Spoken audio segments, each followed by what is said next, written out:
Thank you so much, Jonathan. Truly a pleasure having you on Brand Equity. Thank you so much. It's a pleasure to be here. So let me start from the beginning, which is, your movement to BuzzFeed, and you were formerly with Google. Yeah. Now with BuzzFeed. How has the transition really been for you, and what is the difference in terms of share culture? Yeah, well, it's a really interesting question. It's been almost 2 years since I left Google, where I was for 6+ years. I left not because of anything with Google, frankly. I really saw the web changing and evolving. I think the underlying technology that Google and others have is what powers the internet. Right. What I was interested in is what fuels the internet, is the content. And not simply content for content's sake, but content understanding social content, how and why people share things across the web. Right. Cultures are different in the sense that Google is a massive public corporation. BuzzFeed, when I started, was a relatively small, still private. But what I like in some of the shared elements is the testing and iterating and always trying something new. Right. That's what I love. Both places share that. Right. I want to talk to you about this whole shareability business, which is what fueled you, I guess, to move to BuzzFeed. Give me a sense of, how things are really shared and what's the trigger for the share, because there's just so much happening out there. Right. How do you know what's going to fly, really? Well, it's hard to know exactly what's going to work, but I believe people share content across the web for two main reasons. There are lots of reasons. The two main reasons first are to form community. So we can talk about our favorite cricket team, or talk about the weather, or talk about something that we have commonality with to form that community. The second is to build one's personal brand, and that means a lot of different things, being funny, smart, irreverent, understanding the zeitgeist. If you start from there, understanding why people share, you're then more likely to create content that will be shared. There is no secret success. I always ask myself, would I share this piece of content? And I think that's one question that is very simple, that is very often not asked. What would my friends think of this piece of content if I share that? Right, right. You've repeatedly made a statement which says that, content is king, distribution is queen, and she wears the pants. Right. If you can give me a sense of how that really works for BuzzFeed, given the fact that, anything really flies, and right. it's pretty random. It's not really strategic or has any particular formula. Right. I think it's a prerequisite to create good content and great content. But simply doing that, the notion if you build it or if you create it, they will come, doesn't exist. There's a lot of amazing content that lies dormant on the floor of the internet that nobody sees.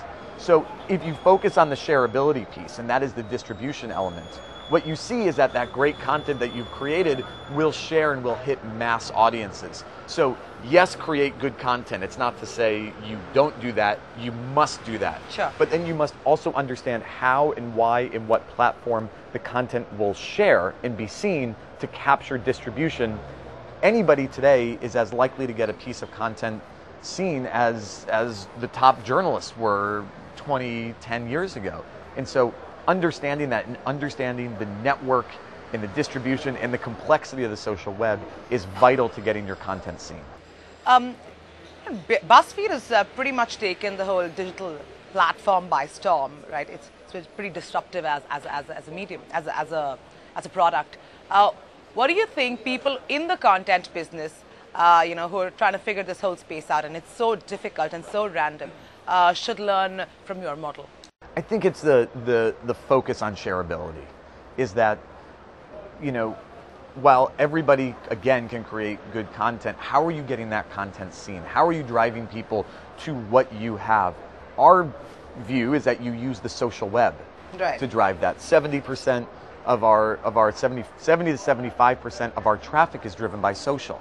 And what happens when I share a piece of content across the social web with my friends, they're far more likely to engage with that content. If it's a piece of branded content, they're far more likely to have a positive view of that. There's an implied endorsement when I share something. So if you start from the notion of shareability, that's when you can hit larger audiences and also be more impactful with people, especially when you're talking about branded content. Right. When you talk about news or content and the way it's being consumed, that of course has taken a dramatic shift in just the way people or users consume news or content. Right. What do you think the fundamental shift has been, and what do you think your role in terms of BuzzFeed has been in cultivating that change, if at all? I think the people have always wanted great content. That's nothing new. Mobile technology and the proliferation of mobile devices really started this trend. And so what people have been able to do is now, I think about the board in line network or board in a queue. If you're waiting for your coffee in the morning, people will take their mobile and scroll for content. It's 2 minutes until their coffee, their tea, their latte is ready. Right. How are you delivering content that works for somebody at that time? Somebody, as they're sitting in their office, what works there? As they're sitting at home doing something, what works for them in that situation? And so BuzzFeed, like a lot of other great media companies, have really begun to understand this. Most importantly, though, BuzzFeed is a great media company. We're also a great technology company. And those are two pillars. We must understand the data, the insights that we understand from our content, and how that circles back to creating the right kind of content for the right people at the right time.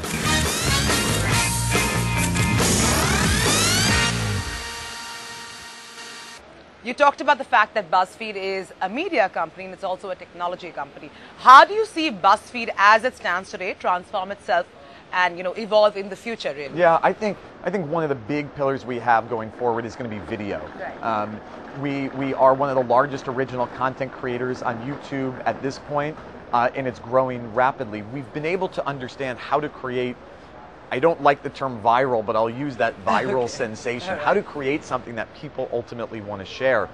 We do it on 3 pillars. Emotional gift, can we make you, if you're feeling sad, can we make you feel happy? Identity, can we create a piece of content that speaks more about you than you would actually say about yourself? Sure. Or 3, it's information. Can we convey information in a way that is unique, different, or unexpected? And when we do that, we see this content sharing and spreading. So I think video is a huge, huge opportunity for us immediately to the next year to 2 years that we're going to spend a lot of time and effort really figuring out. I'm glad you brought up video. So I believe that you're heading to LA to, Yes. head this new piece in BuzzFeed. Tell me, what exactly in video will you be focusing on? In the sense, are you looking at unique content? Are you looking at exclusive creative, content partners or Well, so it's all original content. So we have 70 producers at this point, all creating content. specifically for you? Specifically for BuzzFeed. They are BuzzFeed employees. They do everything. What's unique about our model is they do everything from writing it, to scripting it, to acting, to shooting, to editing, to posting. And so it creates this easy thread, this string, where it's timely. We can do it in an economically advantageous way. Sure. And we're going to continue to do that. We're also really focused right now working with brands. Right. To create 90-second to 3-minute pieces of content with the brand message that people want to share. We've been doing it successfully, but we're really only just beginning. That's interesting. So you are also transforming yourself into an agency business because if you're going to start creating commercials for brands, every agency here should look at you as a threat. I actually don't think that's the case. I think collaboration is really how they should look at us. And I think what happens, the best stuff coming out of BuzzFeed is when it's BuzzFeed who understands the social web, we understand our audience, we understand how we create content, the agency who understands how to create content, and the brand. When these two things come together, that's when we create really the best kind of content. So I don't see it as competitive, I see it as an opportunity for collaboration to do the best work we can do. Have you done anything in the recent past that you could throw light on? Yeah, we as of last week, we created a piece for Nestle Purina. Oh, okay. For Friskies, a cat food, about the benefits of wet cat food as opposed to dry cat food. And in the first 10 days, it's had 12 million views because we took a different approach. Right. It was a cat giving advice to a kitten. Kittens always work, don't Kittens they? work. Kittens work. But what was unique was we took a different approach. We did the same thing recently for GE. May was National Inventors Month in the US. We launched 3 videos on what it means to be an inventor and how inventors think. And so there's a wide range in depth and scope of what we can do. Sure. And when you do it right, people engage with it and share it. Right. Video is so interesting because, of course, YouTube is the monster in the space, and you have Yahoo that's aggressively looking to, grab some share, and now we have you.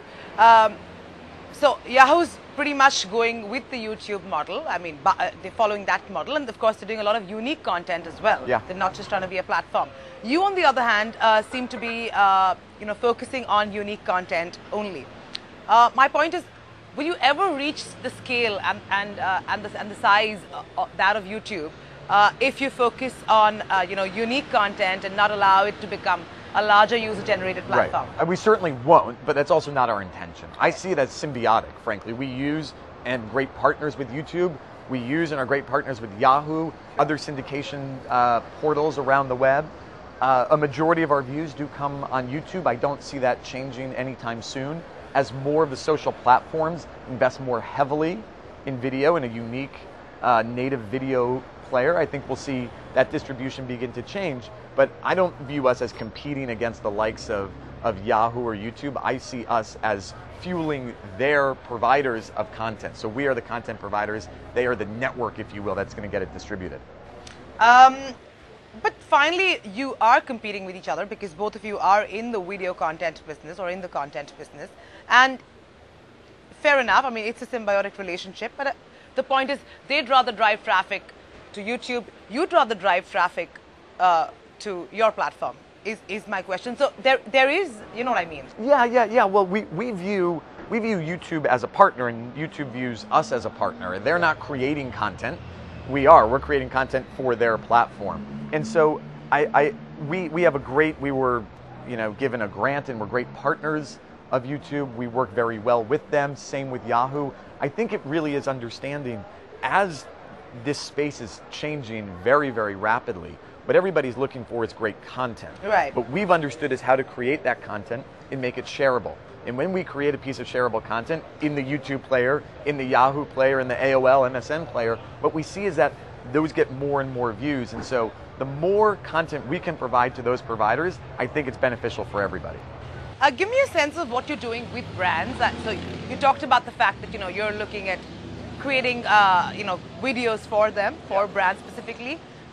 What's the other route you're taking in terms of monetization of the whole BuzzFeed piece? Yeah, well, at BuzzFeed we do social content advertising. So it's delivered natively, native advertising, a hot topic here in Cannes and in other places.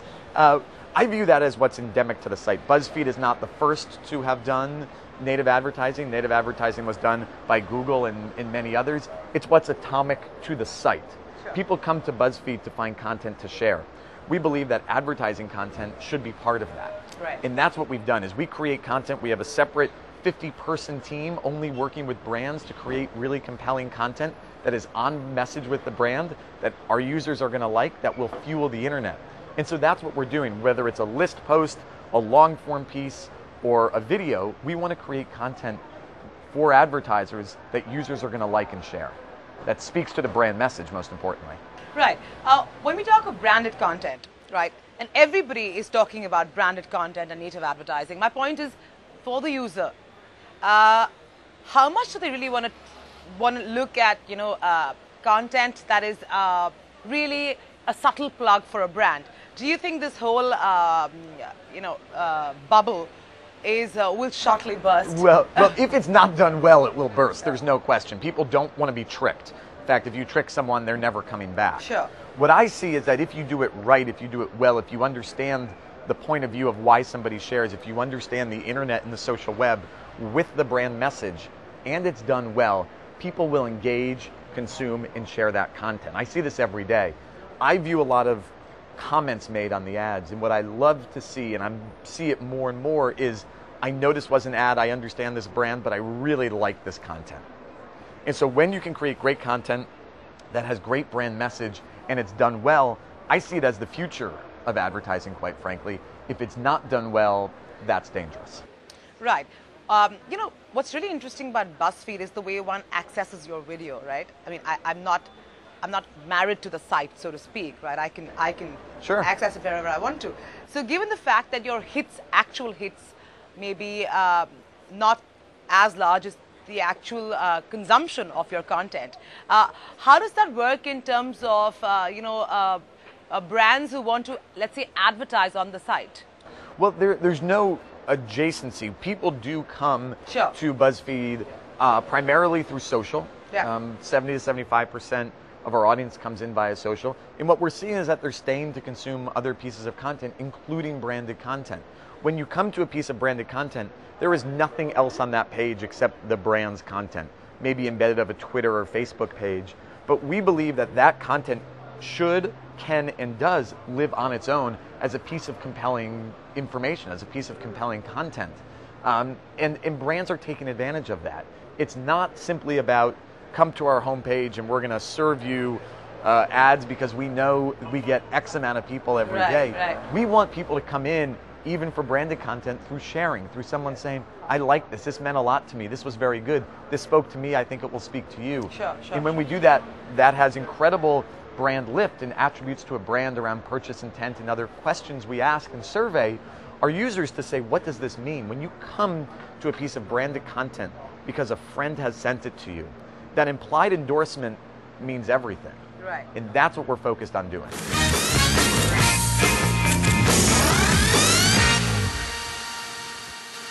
What's your plan in terms of, expanding your reach to international markets?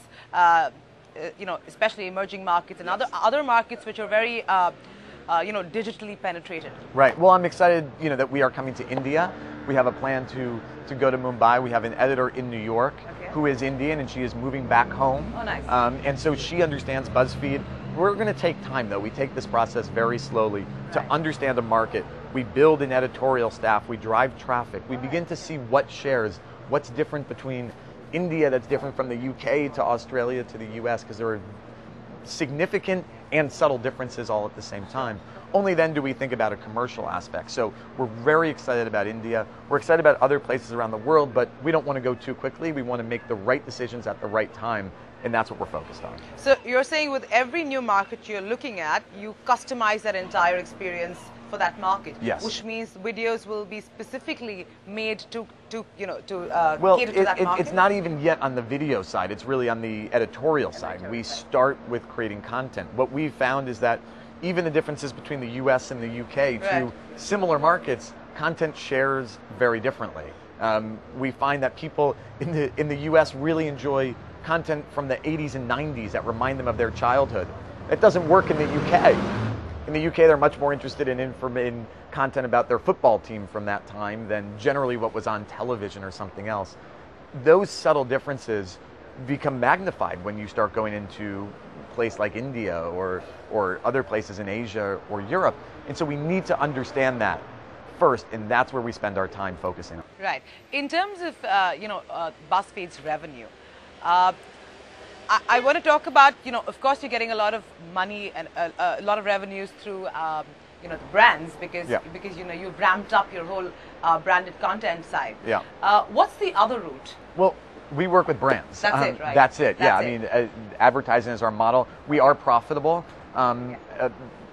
Brands like what we're doing. We're fueling the social web. There's a lot of work that we have to do. Sure. Don't get me wrong. Yeah. But we are really beginning to crack the code of social content advertising, and more brands are wanting that. Here at Cannes, it's been remarkable to me how many times we're stopped on the street to get into a little bit more detail about what we're thinking about. Right. So I think we are just starting this process of really understanding social content advertising.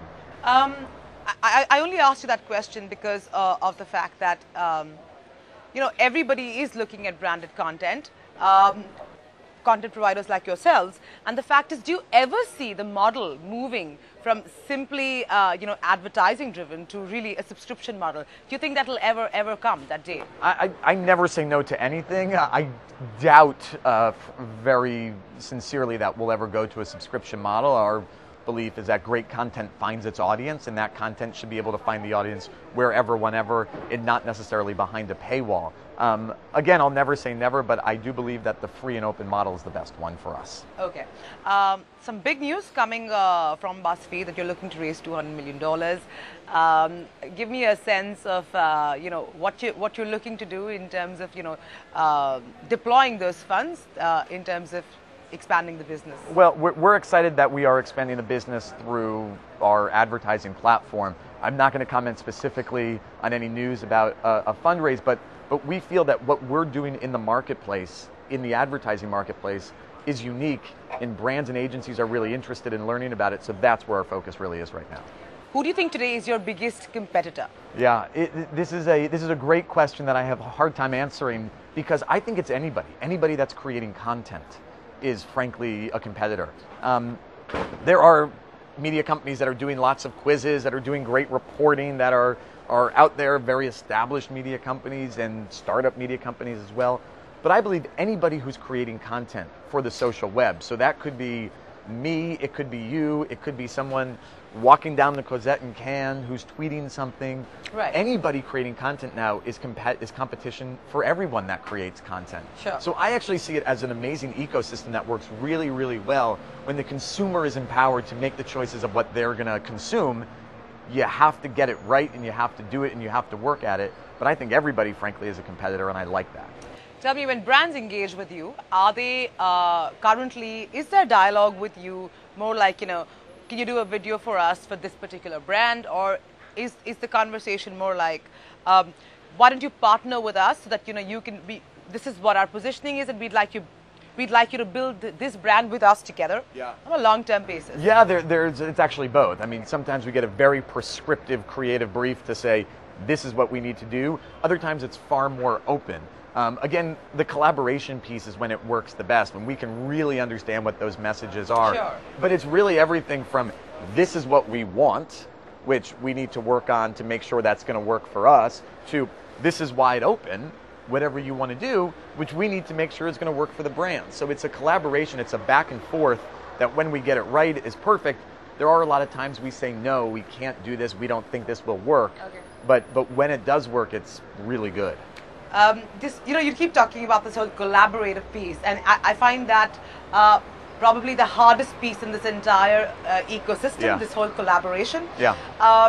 But that's what everybody seems to suggest is the way forward. However, that execution bit seems right now, a mammoth task. Yeah, well, it is. I mean, I've done about 4 or 5 deals, partnerships with agencies, really to understand this collaboration element and what that's going to look like. So these partnerships range from a lot of education to understanding to data, and it's not simply just to say, I agree with your point that everyone says collaboration is the way forward. What does that really mean? Exactly. We've actually taken the approach of, let's put it down on paper and say that this is what we're going to do, this is what we expect you to do. And when we do that, that's when the best collaboration happens. And that's why we're focused on creating these partnerships to actually execute on a collaboration, on a partnership. One thing that I think is sometimes a misnomer or people question is, how can somebody like BuzzFeed do content that is 33 basset hounds running or animal lightweight content in serious news? We have journalists, reporters all over the world writing breaking news, political content. We've been inside Syria, we've been inside Crimea, and they say, how can you do this? And it's a misnomer to me, because I think this is what media companies have always done. Leisure content in the 1860s was poetry, and then it became different, and it's evolved. And today, with our audience, a lot of young people, a lot of very serious folks, what they're seeing is that they want this mix, this high and low, this nutritious and delicious kind of content, as I call it, and they can and they do live seamlessly together when it's done well. Right. On that note, Jonathan, this has been a true pleasure. Lovely to meet you. Thank you so much. Great to meet you too. Thanks.